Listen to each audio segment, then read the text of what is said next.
नाशिकच्या तपोवन परिसरातील वृक्षतोडीचा मुद्दा एकीकडे संपूर्ण राज्यभर गाजत असताना आणि जनरेट्यापुढे सरकार झुकून आता इथलं टेंडर रद्द करण्याची घोषणा केलेली असताना नाशिकच्या साधुग्राम परिसरात आता इतरत्र जो परिसर आहे त्या ठिकाणी साफसफाईला सुरुवात झालेली आहे। आगामी सिंहस्थ कुंभमेळ्याच्या काळात याच परिसरामध्ये साधू महंतांसाठी साधुग्रामची उभारणी केली जाणार आहे। मात्र या परिसरामध्ये मोठ्या प्रमाणात राडारोडा आणि त्याचप्रमाणे काही कचरा पडला होता। सजग नागरिकांनी महापालिका प्रशासनाला या संदर्भातली तक्रार केली आणि त्यानंतर महापालिकेनं आता जेसीबी लावून हा संपूर्ण परिसर जो आहे तो स्वच्छ करायला सुरुवात केलेली आहे।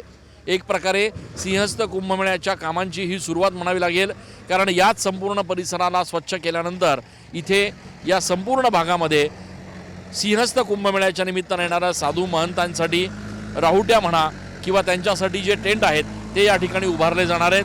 त्यामुळे नागरिकांच्या तक्रारीनंतर महापालिकेनं हा संपूर्ण परिसर स्वच्छ करायला सुरुवात केलेली आहे आणि एक प्रकारे हा संपूर्ण परिसर स्वच्छ झाल्यानंतर या ठिकाणी सिंहस्थामध्ये कुंभमेळ्यादरम्यान साधूंच्या राहण्याची व्यवस्था देखील केली जाणार आहे। कॅमेरा पर्सन खुशाल पाटीलसह मी चंदन पूजा अधिकारी TV9 मराठी।